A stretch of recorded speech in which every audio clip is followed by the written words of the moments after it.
Bismillahirrahmanirrahim. Assalamualaikum warahmatullahi wabarakatuh. Bismillahirrahmanirrahim. Alhamdulillah rabbil alamin. Wassalatu wassalamu ala sayyidil mursalin sayyidina wa habibina wa syafiina Muhammadin wa ala alihi wa sahbihi ajma'in. Subhanaka la ilma lana illa ma 'allamtana innaka antal alimul hakim. Rabbi shrah li sadri wa yassir li amri wahlul 'uqdatam min lisani yafqahu qawli, amma ba'd. Alhamdulillah, kita kembali melanjutkan daripada daurah manasik haji dan umrah kita, yang mana sebelumnya kita telah mengetahui rukun-rukun haji yang kita mulakan dengan ihram, kemudian tawaf, kemudian sa'i, kemudian juga yang berikutnya adalah al-wuquf bi Arafah. Al-wuquf di Arafah. Sebelum membahas tentang wukuf di Arafah sebagai suatu rukun yang paling terpenting, bahkan Nabi SAW bersabda dalam hadisnya, al-hajju Arafah, haji itu adalah wukuf di Arafah. Maka aktivitas haji, baik itu yang melaksanakan haji ifrad yang datang ke Mekah sudah pada tanggal 7 ataupun 8 Dzulhijjah, ataupun juga yang sudah melaksanakan haji tamattu', yang sudah melaksanakan umrah dan duduk tinggal di Mekah beberapa hari sampai menjelang waktu kegiatan haji. Begitu juga yang melaksanakan hajinya dengan haji qiran, yang datangnya ke Mekah sebagaimana yang melaksanakan haji ifrad sudah mendekati waktu aktivitas haji. Maka dari ketiga jenis tersebut, tiga jenis ihram ini, tamattu', qiran dan juga ifrad, itu setar dimulai daripada aktivitas haji itu dimulai daripada hari ke-8, hari tarwiyah, yang dinamakan dengan hari tarwiyah. Hari tarwiyah, hari yang beristirahat sebelum menjelangnya wukuf di Arafah, hari yang ke-9. Walaupun itu bukan wajib ya. Yang ke-8 itu dimulai aktivitas haji itu dari berangkatnya para jemaah haji yang ada di Mekah menuju kota Mina. Maka setelah melaksanakan sa'i, kemarin kita mengetahui bahwasanya yang berhaji tamattu' setelah sa'i dia bercukur. Kemudian yang melaksanakan haji ifrad dan juga qiran dia tidak bercukur, bahkan dia harus tetap memakai kain ihramnya sampai menjelang hari yang ke-8. Ya, hari yang ke-8 yang dikenal dengan hari tarwiyah. Maka diriwayatkan dalam Sahih Muslim dari Sayyidina Jabir radhiyallahu anhu bahwasanya Rasulullah sallallahu alaihi wasallam melaksanakan haji dan kami pun berangkat bersamanya. Falamma kana yaumat tarwiyah tawajjahu ila Mina. Maka ketika hari itu hari tarwiyah, hari ke-8, dinamakan hari tarwiyah karena apa? Beristirahat, bersiap-siap untuk memulai daripada puncak kegiatan haji yang bermula dengan wukuf di Arafah di siang hari pada hari ke-9. Maka Rasulullah dan sahabat-sahabatnya hari ke-8 sudah mulai bergerak dari Mekah menuju Mina, ya.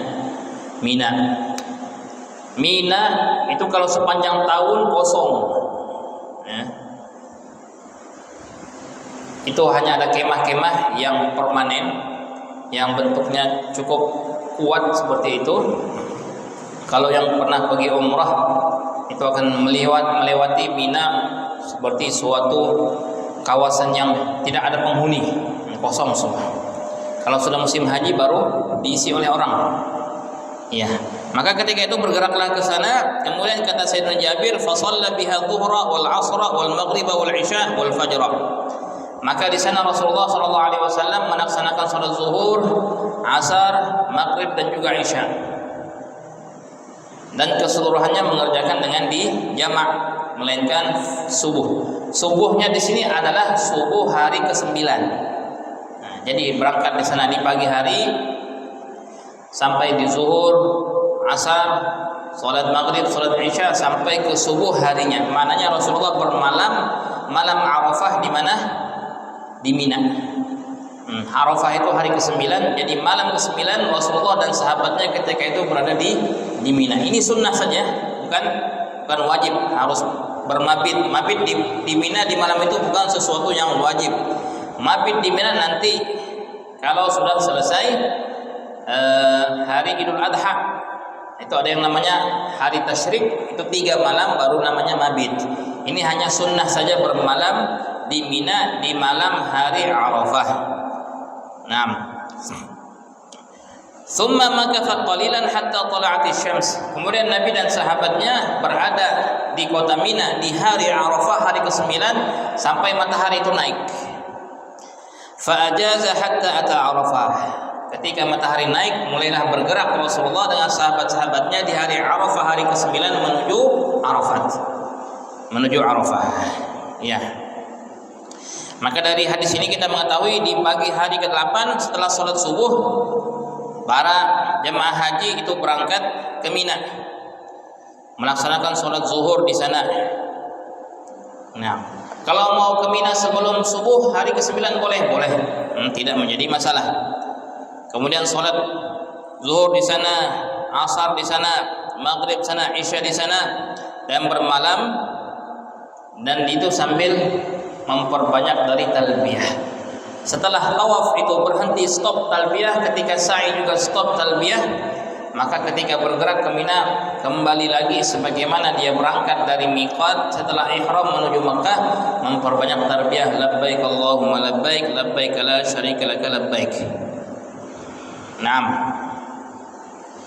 Kemudian lebih depan.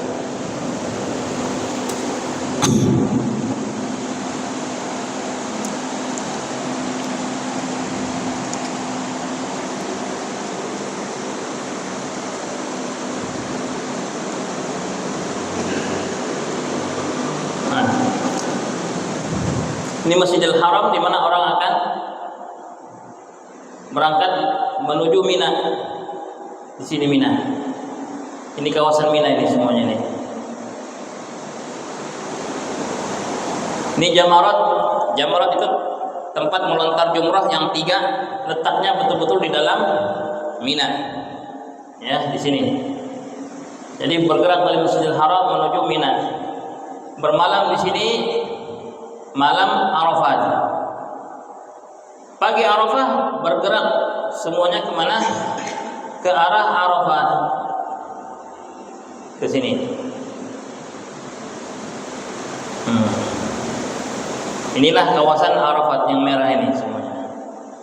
Ini jabal gunungnya Arafah. Ini ada yang di sini namanya Masjid Namirah. Ini ada namanya Wadi Urna.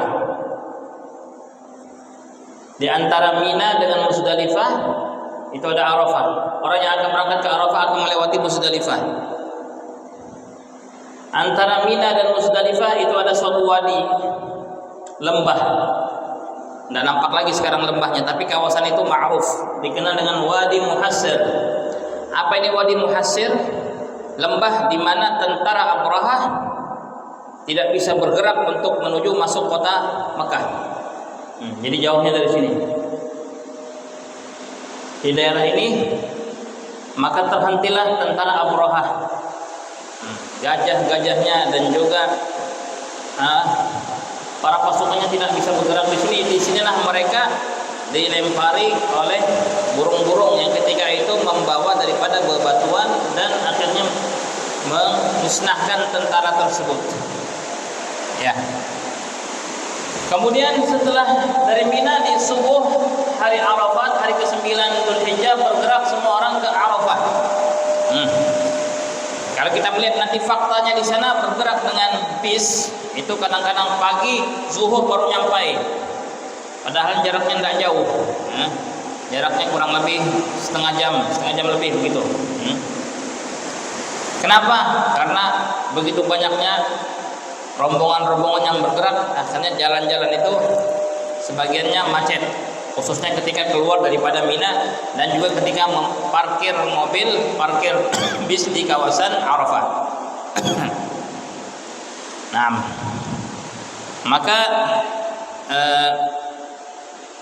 diriwayatkan dalam Musnad Imam Ahmad dan Imam Tirmidzi dan Nisa'i dan Ibnu Majah dari Abdurrahman bin Ya'mur berkata, aku menghadiri wukuf di Arafah bersama Nabi sallallahu alaihi wasallam.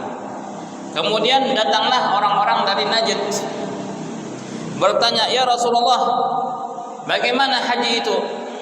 Ketika itu mereka baru masuk Islam dan mereka datang ke Makkah. Bertanya, "Mananya Rasulullah? Kita beriman masuk Islam ingin berjumpa Rasulullah." "Oh, Rasulullah sudah ke Arafah."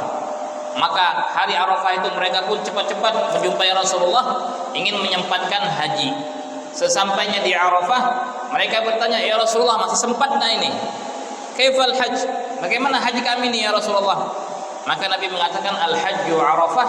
Haji itu hadir wukuf di Arafah. "Faman jaa qabla salatil fajri min lailatin jam'in faqad tamma hajjuh." Barang siapa yang menghadiri di hari Arafah, hari ke-9 dari setelah tergelincirnya matahari ke arah barat di hari Arafah sampai subuh hari Lebaran, maka dia telah wukuf di Arafah. Jadi wukuf di Arafah itu dari setelah tergelincirnya matahari sampai subuh hari ke-10 Dzulhijjah, tepatnya pada hari Idul Adha, hari Lebaran. Itu waktu yang telah diberikan oleh syariat. Maknanya kapan saja seseorang datang masuk ke dalam wilayah Arafah pada waktu tersebut, maka dia dihitung orang yang sudah wukuf di Arafah. Kapan waktunya? Setelah tergelincirnya matahari zuhur hari Arafah, hari ke-9, terus sampai asar, maghrib, isya, sampai subuhnya hari Lebaran. Kalau dia sempat masuk ke wilayah itu, maka dihitung sebagai orang yang wukuf di Arafah. Apakah harus keseluruhan waktu itu? Tidak. Syarat wajibnya wukuf di Arafah walaupun sebentar, 5 menit. Mikrofon ada yang hidup ini. Ataupun lewat. Kalau lewat bagaimana? Lewat saja. Di waktu tersebut dari tergelincirnya matahari sampai sah, wukufnya sah. Syaratnya wukuf di Arafah itu walaupun sebentar itu sah, dengan syarat dia dalam keadaan berakal. Walaupun tidur ya, mau digendong ini, ataupun lewat Arafah tidur. Sudah ke Arafah sudah tadi. Wah, aku tidak sadar. Tidak apa-apa.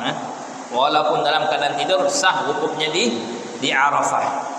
Walaupun kata fuqaha kalau dia berada di angkasanya, kalau naik helikopter kan, ataupun memiliki karamat akhirnya terbang, seperti itu. Bagaimana hukum daripada wukufnya sah?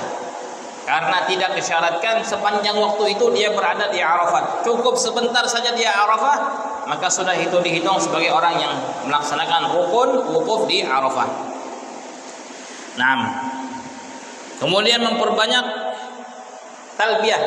Misalnya di Arafah, labbaik Allahumma labbaik, labbaik la syarika lak labbaik, sampai akhir daripada talbiyah. Dan sunnah ketika di Arafah, salat zuhur dan asarnya dijamak takdim. Bagi yang musafir, maka sunnahnya untuk menjamak takdim. 2 rakaat qasar sunnahnya. Kalau dia melaksanakan zuhur, nanti waktu asar melaksanakan lagi, tidak menjadi masalah. Tetapi yang dilaksanakan oleh Nabi SAW, beliau menjamak salat zuhur dan asar di hari Arafah. Kemudian, di manakah sahnya seseorang wukuf di Arafah di seluruh ini, kawasan ini? Di mana saja. Dan tidak disunnahkan juga naik ke Jabal Rahmah. Tidak disunnahkan. Bahkan Nabi SAW ketika wukuf di Arafah di haji wada itu, beliau hanya wukuf di bawah gunung Rahmah. Walaupun akan kita dapati orang-orang itu akan naik ke Jabal Rahmah, yang tidak sunnah. Lebih baik menyibukkan diri dengan berdoa di Arafah daripada sibuk-sibuk jalan-jalan, foto-foto, selfie. Ini hari Arafah. Allahu Akbar. Hari Arafah ini hari yang mulia, hari besar, di mana ketika itu Allah Subhanahu wa taala mengampunkan dosa-dosa orang yang berada di Arafah. Bahkan alim ulama mengatakan barang siapa yang ragu dosanya diampunkan ketika dia diwukuf di Arafah, faqad kafar, maka dia sudah kufur. Karena apa? Begitu pastinya dosa seseorang diampunkan ketika wukuf di Arafah. Ini kawasan, inilah kawasan daripada Arafah. Cukup luas. Arafat kalau ini tulisannya ya. Ada beberapa tempat yang harus dihindari yang itu bukan daripada Arafah. Kita akan mendapati di Arafah itu namanya Masjid Namirah. Di mana ditunjukkan di sini, ya. Ada yang namanya Masjid Namirah. Di Masjid Namirah, satu-satunya masjid yang ada di Arafah, itu bagian imamnya, sebagian saf depannya itu di luar lintasan daripada kawasan Arafah.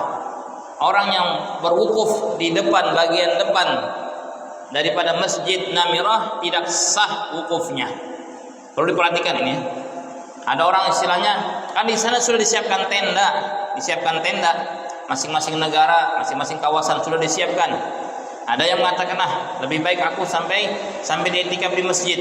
Hati-hati kalau i'tikaf di Masjid Namirah. Jangan masuk bagian depan, langsung berada di bagian depan, saf kedua. Itu tidak masuk kawasan Arafah. Bagian 2/3 ke belakang itu masuk garisan daripada wilayah Arafah. 1/3 ke depan itu luar daripada Arafah. Hati-hati ya. Kalau mau i'tikaf bagian belakang saja. Bagian belakang itu kalau yang ingin masuk ke Masjid Namirah. Naam. Kemudian juga disunnahkan di dalam wukuf di Arafah, bagi yang haji di hari Arafah sunnahnya tidak berpuasa, ya. Walaupun di hari Arafah itu Nabi SAW bersabda, barang siapa yang berpuasa hari Arafah akan diampunkan 2 tahun dosanya, tahun yang lalu dan tahun yang akan datang. Ya, berbeda dengan puasa hari Asyura, itu diampunkan dosa 1 tahun saja, hari ke-10 Muharram. Kalau hari Arafah itu fadilahnya diampunkan dosa 2 tahun. Tahun yang lalu dan tahun yang akan datang. Orang yang melaksanakan ibadah haji di sana di hari Arafah sunnahnya tidak berpuasa. Kalau berpuasa tidak apa-apa. Kenapa sunnah tidak berpuasa? Karena dia akan memerlukan tenaga untuk melaksanakan wukuf tadi. Berjalan dari Mina, apalagi bis. Nanti dari Arafat sore menjelang maghrib dia akan bergerak lagi ke Muzdalifah. Jadi mulai daripada aktivitas haji itu memang diporsir pada hari Arafah itu. Makanya ada istilahnya mau istirahat, mau tidur dulu. Itu memang harus ketika itu diporsir daripada tenaga kita. Dan juga disunnahkan ketika wukuf di Arafah, ya, mencari tempat yang terbuka. Kadang-kadang kita di sana berada 2 menit sampai 5 sampai 10 menit. Sunnahnya ta'arrud lisyams, ya, ini menjadikan tubuh kita ini langsung terkena sinar matahari. Untuk apa? Untuk sehat. Ada sehat, ini siang panas di sana. Untuk apa? Mengambil sunnahnya, ya. Merasakan bagaimana orang terdahulu yang wukuf di Arafah tidak ada tenda, tidak ada tempat bernaung, sungguh panas. Salah seorang tabi'in, kalau nggak salah Hasan Al-Basri ataupun tabi'in yang lainnya, Abdul Mubarak, itu berdoa sampai basah seluruh tubuhnya dengan keringat, dengan peluhnya. Sampai dipanggil oleh orang, wahai syekh, wahai fulan, Apakah engkau ingin menyiksa dirimu berada di bawah matahari yang terik seperti ini? Beliau mengatakan, oh, saya tidak sadar sesungguhnya panasnya api neraka telah melalaikan aku daripada panasnya matahari. Begitu dia berdoa. Sekarang Masya Allah banyak tenda-tenda, terlebih khusus tenda-tenda orang-orang orang-orang sebelah Timur Tengah, Saudi, Emirat, Kuwait, dan negara-negara lainnya itu tendanya justru ada AC-nya. Kalau tenda kami dulu waktu jemaah Yaman itu tidak ada, cukup tenda saja. Wah, sudah sama aja nih dengan di kampung di Yaman. Tidak ada AC, tidak apa, panas sama juga. Kalau tenda-tenda di mana orang-orang yang negaranya maju itu tendanya ada kulkasnya, ada AC-nya. Tenda Indonesia sebagian seperti itu juga. Enak. Sibukkan diri dengan berdoa ketika itu, sibuk dengan berzikir. Banyak orang juga yang kita lihat sibuk dengan apa? Mengumpuli makanan yang gratis. Nah, itu dibagi-bagikan, truk itu keliling, bungkusan-bungkusan seperti ini. Makanya orang-orang kalau haji ataupun umrah bulan Ramadan mengatakan berangkat aja, enggak usah bawa sangu. Makanan di mana-mana, buah-buahan di mana-mana, air di mana-mana. Ada orang seperti itu bawa karung. Mengumpuli waktu wukuf di Arafah, sibuk mengumpuli makanan. Ini waktunya wukuf, ini bertawajuh berdoa kepada Allah Subhanahu wa taala. Ya. Nah, kemudian juga membaca Al-Quran, membaca doa, memanjatkan daripada doa, dan juga jangan menghindari daripada pembicaraan yang sia-sia, apalagi menggibah, namimah, duduk sama-sama akhirnya ngerumpi. Akhirnya yang sepatutnya seseorang ini di wukuf di Arafah itu bertadarruk kepada Allah, justru dia menggunakan untuk hal-hal yang lalai. Nah, diriwayatkan dari Sahih Muslim dari Sayyidina Aisyah, Rasulullah SAW bersabda, tidaklah hari itu yang lebih banyak Allah Ta'ala membebaskan hamba-hambanya dari api neraka melebihi daripada hari Arafah. Maka pada hari tersebut Allah akan mendekat kepada hambanya dan akan membangga-banggakan hambanya di depan para malaikat. Maka bertanya, apa yang diinginkan oleh mereka pasti akan aku berikan, kata Allah Ta'ala. Nah, dalam riwayat Imam Malik dari Talhah radhiyallahu anhu, Nabi SAW bersabda, tidak pernah syaitan iblis dilihat asghar wala adhar wala ahgar, merasa hina, merasa kecil melebihi daripada hari Arafah, yang mana ketika itu maghfirah Allah ini bercucuran kepada orang yang hadir di Arafah. Syaitan itu sampai putus asa, tidak ada peluang lagi, tidak ada kesempatan lagi untuk ataupun sudah bertahun-tahun aku menggodanya, menjerumuskannya, membuat dia berbuat dosa. Justru hari ini seluruh dosanya yang besar dan kecil diampunkan Allah Ta'ala. Nah, itu hari Arafah. Ya. Yang kita sebutkan tadi ya, Jabal Rahmah. Ya. Nah, orang biasanya banyak naik ke sini, padahal tidak disunnahkan wukuf di atas. Itu yang di atas itu. Nah. Setelah daripada Arafat, kita ke Muzdalifah. Seafdalnya sebagaimana Nabi SAW mengakhirkan salat maghrib dan isya sampai ke Muzdalifah. Dari Arafah ke Muzdalifah. Jadi maghrib dan isyanya itu afdalnya dilaksanakan di mana? Di Muzdalifah. Dan keluarnya dari Arafah itu setelah azan maghrib, salatnya di sana. Tapi perlu diketahui sebagai suatu saran, dan ini adalah suatu pengalaman untuk orang tua, untuk wanita yang masih lemah seperti itu, perlu diketahui fasilitas toilet di Arafah itu lebih memadai dan mencukupi dibandingkan Muzdalifah. Muzdalifah kita akan bermabit di sana sampai separuh malam, lewat separuh malam baru kita bergerak ke Mina.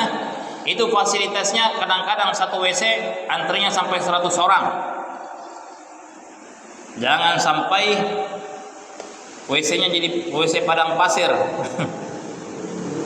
Ya mendingan laki-laki yang masih muda. Kalau yang sudah tua ataupun yang wanita bagaimana? Jangan mentang-mentang ingin mengejar daripada sunnahnya mengakhirkan maghrib dan isya di Muzdalifah, akhirnya sampai sana ketika ingin perlu hajat ini mau berwudu lagi, mau ke WC, sedangkan penuh. Berapa banyak orangnya yang di Muzdalifah itu tidak menahani untuk buang air besar, air kecil, akhirnya di pinggir-pinggir aja seperti itu. Nah, apalagi kalau perempuan, kan kurang layak. Apalagi yang orang-orang tua, kasihan. Maka afdalnya sudah salat maghrib dan isya jamak di mana? Di Arafah, sebelum bergerak ke Muzdalifah. Nah, nanti kalau sudah sampai sana ingin mendapatkan sunnah lagi di jamaknya salat maghrib dan isya di Muzdalifah, salat lagi, salat ulang. Nah, menjadi masalah. Salat i'adah. Yang penting untuk mengantisipasi jangan sampai ke Muzdalifah lantas tidak menemukan tempat buang air, berwudu susah, maka siap-siaplah dari awal ketika masih di Arafah. Ya. Allah firmankan, "Fa idza afadtum min Arafatin fadhkurullaha 'indal masy'aril haram wadhkuru kama hadakum wa in kuntum min qablihi laminadh dhalin." Apabila kalian telah keluar daripada Arafat, banyaklah berzikir kepada Allah sampai Masy'aril Haram Muzdalifah. Nah, kemudian sampai di Muzdalifah itu dalam perjalanan bertalbiyah. Ya, syukur-syukur kalaulah bisnya itu sampai ke Muzdalifah malam. Itu kadang-kadang begitu macetnya sampai menjelang subuh itu belum sampai Muzdalifah. Ya. Jadi malam itu malam apa? Malam Lebaran, ya. Karena siangnya Arafat, betul tak? Hari ke-9. Malamnya itu malam Lebaran. Banyak-banyak bertalbiyah. Kemudian kalau sudah sampai Muzdalifah, sunnah mengakhirkan salat maghrib ke isya. Melaksanakan salat maghrib dan isya jamak takhir.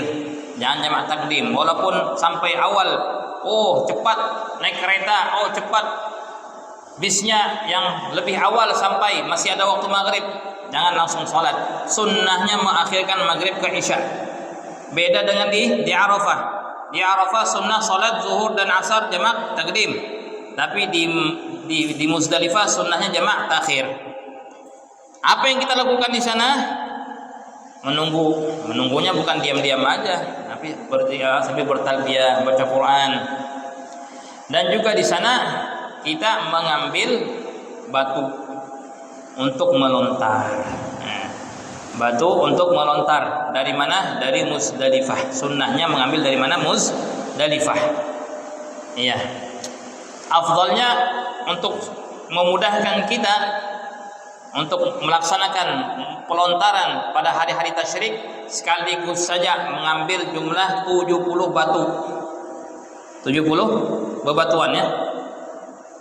7 yang akan kita pakai Jumratul Aqabah. Setelah dari Muzdalifah kita ke Mina, itu kita melontar di sana Jumratul Aqabah. Maka itu 7 kita gunakan untuk melontar. Sisa 63 untuk apa itu? Untuk hari tasyrik.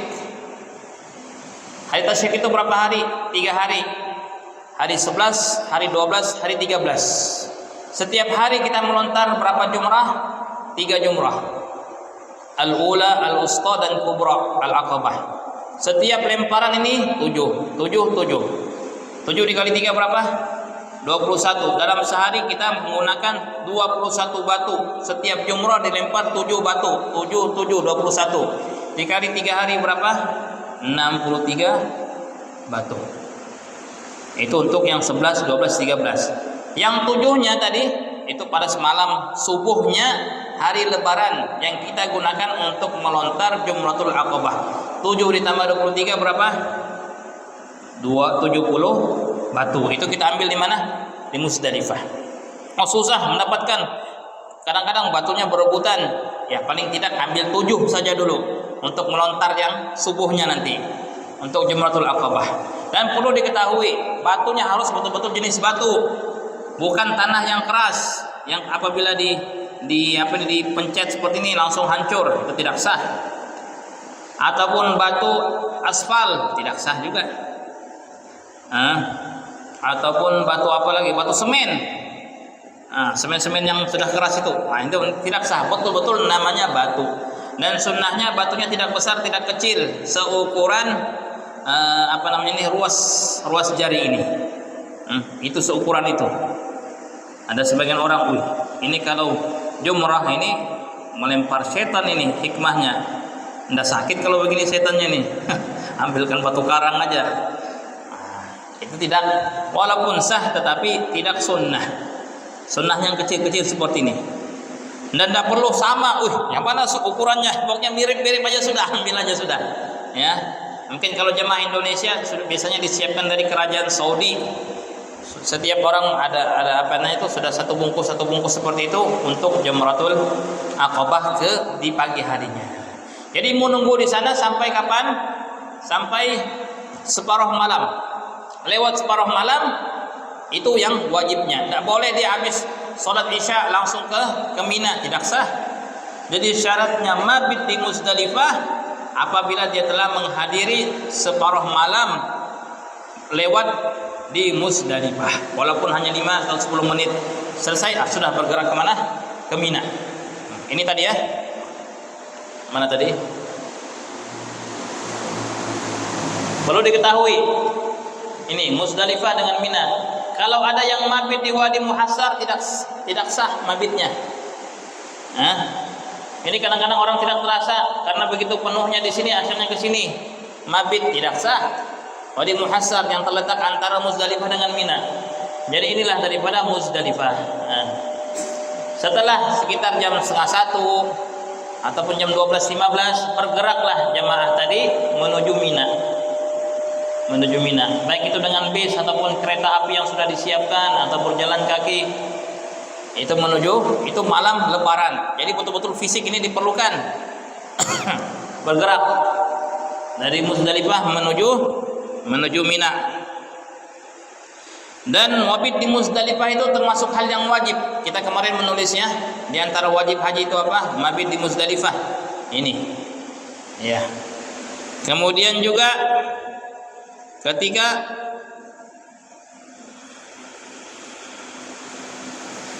sampai daripada Mina, sebagaimana Allah Ta'ala memberikan isyarat dalam Al-Quran Al-Karim, wadhkurullah fi ayyamin ma'dudat. Ingatlah Allah, berzikirlah kepada Allah pada hari-hari tertentu, itu hari-hari yang berada di Mina. Kemudian berangkat ke Mina, apa yang dilaksanakan di Mina?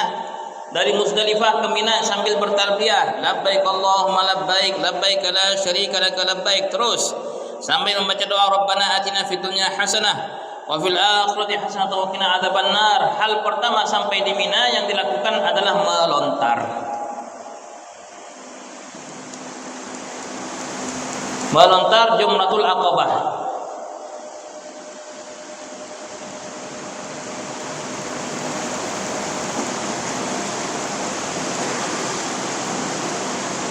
Nah, ini jamaratnya, jumrah yang 3. Ini kalau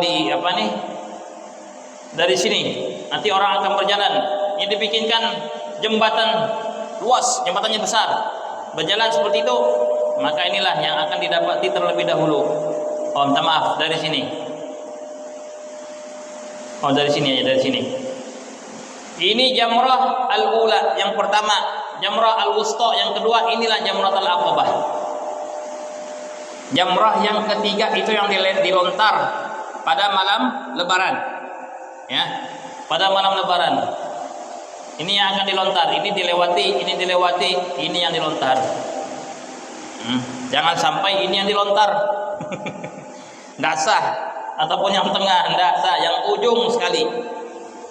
Tidak ada jalan lewat sini itu, tidak ada. Ini ditutup semua. Ini jalan untuk keluar saja. Jadi kita akan dipandu dari jalan ini, ada khat, tanda jalurnya akan lewat sini semua. Ini kita lewati, ini kita lewati, ini kita lewati. Ka'bah berada di sini. Ka'bah di sini, Mekah di sini. Ya. Kemudian melontar 7 batu yang kita siapkan. Nanti kita akan jelaskan melontar itu. Untuk melontar Jamratul Aqabah itu sunnahnya melontar di sini. Ini titik yang ini. Kalau teorinya ketika melontar Jamratul Aqabah, jadikanlah Ka'bah itu berada di sisi kiri kita. Sebelah kanan, nah, di sebelah sini. Jadi seperti ini di sini Ka'bahnya sebelah kiri kita di sini. Jadi menghadap ke sini. Berbeda dengan ini nantinya, ini sunnahnya melontarnya dari sini. Melontarnya dari sini. Sunnahnya. Kalau dari seluruhnya tidak menjadi masalah. Jadi di sini melontarnya Jamratul Aqabah. Ya. Ini yang dilakukan ketika di malam lebaran tersebut. Kemudian setelah ini salat subuh. Mau salat subuh di sini ataupun terus ke Mekah tidak menjadi masalah. Ya. Kemudian sebelum kita masuk tentang jamrah melontar, sesungguhnya di dalam haji itu ada 2 tahallul. Ada berapa? 2 tahallul. Apa itu tahallul? Yaitu menjadikan seseorang yang memakai pakaian ihram menjadi halal baginya kembali seperti semula. Boleh memakai pakaian yang berjahit, boleh memakai wangi-wangian, boleh mencukur rambutnya, boleh memotong kukunya, boleh bergaul antara suami dan istri itu dengan 2 tahallul. Yang pertama dinamakan dengan tahallul awal, yang kedua dinamakan dengan tahallul tsani. Tahallul awal, orang itu akan dikategorikan sebagai orang yang sudah melaksanakan tahallul awal. Maknanya tahallul awal, dia boleh melakukan aktivitas seperti biasa, memakai pakaian, mencukur dan sebagainya. Satu saja yang tidak boleh. Apa itu? Bergaul dengan istri. Ataupun melakukan muamalah akad nikah. Baik dia menikahkan ataupun juga dia menjadi yang menikah, ya, tidak sah. Kalau baru tahallul awal. Tahallul awal hanya membolehkan apa? Memakai pakaian, memakai ini. Satu saja yang tidak boleh, berhubungan suami istri, dan juga tidak boleh melaksanakan akad nikah. Baik dia menjadi wali yang menikahkan ataupun dia sendiri yang nikah. Tidak boleh. Bagaimanakah akan seseorang ini terlepas daripada tahallul awal? Apabila, perlu dicatatnya, apabila dia melaksanakan di malam lebaran tersebut 2 dari 3 kegiatan haji. 2 aktivitas dari 3 kegiatan haji. Apa itu? Melontar Jamratul Aqabah yang pertama, yang kedua bercukur, yang ketiga tawaf ifadah, tawaf rukun. Ini 3 ini. Melontar Jamratul Aqabah yang ketiga tadi ini, kemudian yang kedua bercukur, dan yang ketiga tawaf ifadah. Kalau dari 3 ini dia melaksanakan 2 saja, terserah yang mana-mana aja, 2 diantaranya selesai. Tahallul awal, boleh pakai pakaian. Dan lebih afdalnya, dan 3 ini masuk waktunya setelah separuh malam terakhir, setelah separuh malam berlalu di malam lebaran, masuk waktunya nih. Boleh dia melontar, boleh dia juga bercukur, boleh juga dia tawaf ifadah. Tapi afdalnya dia mengakhirkan sampai ke Mina. Afdalnya dari yang 3 ini dia laksanakan keduanya apa itu? Melontar dan juga bercukur. Setelah dia melontar di sini, sudah bercukur. Di sini biasanya itu banyak tukang-tukang cukur. Orang-orang Pakistan, orang Bangladesh sudah bercukur di sini langsung. Melontar dan bercukur. Selesai, sudah pulang ke hotel pakai pakaian biasa. Tahallul awal. Boleh, tapi masih belum dekat-dekat istri, masih belum ini, hati-hati. Kalau Anda kena dam ini, hati-hati. Jadi apa? 2 dari 3. Ataupun dia dari sini habis melontar langsung naik bis ataupun nyewa taksi langsung ke Mekah hari lebaran. Itu sampai pagi sudah ya. Ada yang habis melontar langsung ke Mekah, salat subuh di Mekah, di Masjidil Haram. Dekat aja ini. Paling 10 menit sampai 15 menit kalau tidak macet. Di Masjidil Haram salat subuh dia langsung tawaf ifadah. Sama dengan tawaf qudum yang dilaksanakan ataupun tawaf umrah bagi orang tamattu. Salat melaksanakan tawaf di sana 7 kali. Habis melontar dia tawaf, selesai. Selesai apanya? Tahallul yang pertama. Bisa dipaham lah. Kalau ketiga-tiganya bagaimana? Habis di sini dia langsung bercukur, langsung tawaf ifadah. Wah, energinya masih mantap ini. Ketiga-tiganya habis tawaf ifadah, sudah selesai tahallul awal, tahallul kedua selesai. Pulang semuanya sudah pakai pakaian biasa. Sudah bergaul sama istri pun juga boleh. Jadi kalau ketiga-tiganya dilaksanakan tahallul sudah seperti biasa, seperti sebelum ihram. Tapi kalau masih 2 dari 3 itu baru tahallul awal. Bisa difaham ya?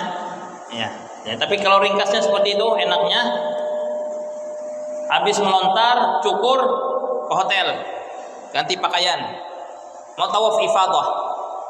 Nah, ini yang kita ceritakan kemarin itu, orang yang membungkus mukanya dengan apa? Oh, kan masih muhrim, masih ihram. Enggak. Kenapa? Sudah tahallul awal, ya enggak? Akhirnya disarungin tangannya, kakinya, akhirnya dipegang sama perempuan hidungnya kan. Perempuan yang alimah. Nah, jadi seperti itu ya. Ini namanya tahallul awal. Naam. Ya, jadi tadi melontar Jamratul Aqabah 7 lontaran yang waktunya itu masuk setelah separuh malam yang terakhir di malam Lebaran. Nah, dan lemparan itu harus satu persatu, tidak boleh 7 kali sekaligus. Tidak. Melemparnya pun juga harus pasti melihat, jangan dari jauh. Wow, banyak orang nih, apa nih? Desak-desakan. Untuk melontar itu tunggu, sabar. Orang habis melontar langsung keluar. Jangan takut desak-desakan dari jauh saja. Tidak pasti sampai tidak sampai. Kalau tidak sampai tidak sah. Dan harus meyakinkan setelah terkena apa itu tiang yang kita lempar itu dia jatuh ke marma, ke tempat bawahnya itu. Kalau kita lempar mentul keluar tidak sah lemparan. Harus diulang. Sudah 6 batu ini dilempar, 1 leset kena kepala orang. Katakanlah seperti itu. Jadi gimana nih? Kembali ke Muzdalifah. Sudah batu yang ada di situ, masih ada batu biasanya di daerah-daerah itu batu. Udah itu ambil aja. Tidak perlu lagi, aduh ini mana jauh lagi di Muzdalifah kembali. Tidak perlu, jangan susah-susah. Yang batu-batu yang ada masih di situ, itu kita ambil, kita sempurnakan 7 lempar. Dan lemparnya biasa saja. Dan sunnahnya itu melemparnya mengangkat tangan seperti ini. Ketika melempar dengan ucapan Allahu Akbar, Bismillah Allahu Akbar. Dan juga kata alim ulama, ketika melempar itu niatnya adalah melempar segala sifat-sifat jelek dan yang tidak baik dalam diri kita. Bukan hanya istilahnya melempar setan, mati kau setan. Tidak mati dia, tidak akan mati. Ini sebagai simbolis saja. Ini melempar sifat buruk kita, mematikan hal-hal yang tidak baik dalam kita. Sampai ada orang itu sampai dengki dia kan, setan ini. Tidak cukup 7 batu, sendalnya dilemparkan juga. Mati kau. Baik, ala kulli hal. Kalau orang tidak mampu sampai Mina, waduh capeknya. Dari Arafah, mabit di Muzdalifah ke Mina lagi. Langsung terduduk di Mina. Sempat nih, bagaimana ini? Bolehkah mewakilkan? Boleh. Mewakilkan boleh dengan syarat uzur tadi ya. Tidak mampu, kecapean sudah.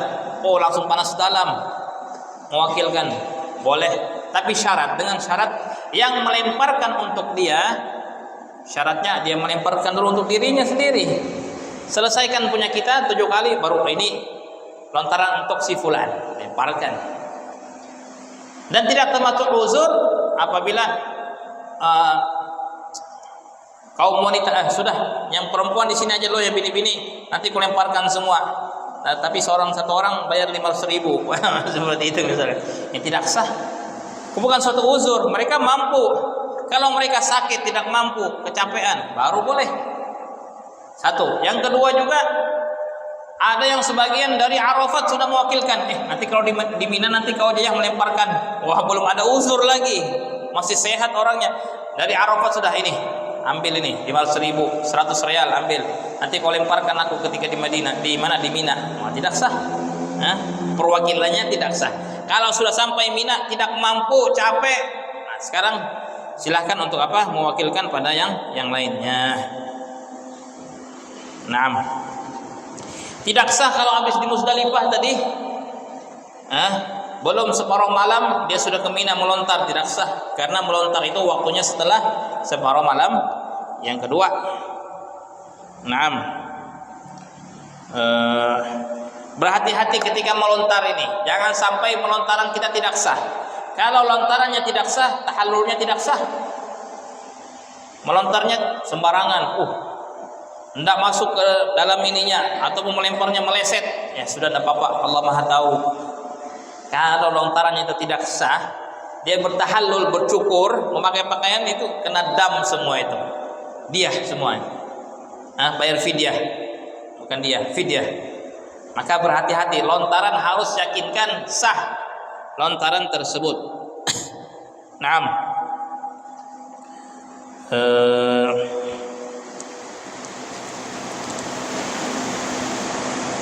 Taib. Dan juga setelah selesai melontar itu langsung bergerak, bercukur ke sini, kemudian mengarah ke sunnahnya, mengarah kemana? Ke Masjidil Haram. Itu pagi Lebaran. Di zamannya Rasul SAW ketika Hajatul Wada, Nabi sengaja tidak mengumpulkan orang melaksanakan sholat Id ketika itu di Masjidil Haram karena setiap sahabat sibuk dengan ibadah haji masing-masing.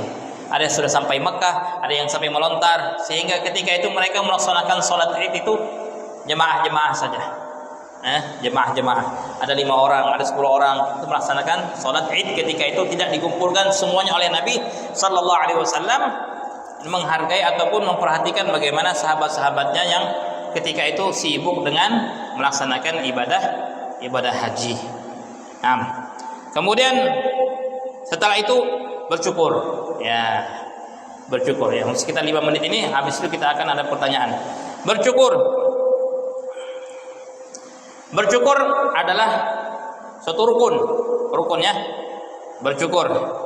Dan waktu bercukur ini masuk setelah sebagaimana tadi melontar dan juga tawaf ifadah setelah separuh malam yang kedua di malam Lebaran. 3 itu masuk waktunya sama. Bercukur. Dan tidak dikhususkan waktu tempatnya di sini. Nah, boleh di hotel dia bercukur, boleh. Di Masjidil Haram dia bercukur, boleh. Yang penting malam itu juga dia bercukur. Untuk apa? Tahallul awal dan juga sekalian nanti tahallul yang kedua, yang tsani. Nah, afdalnya botak, gundul habis.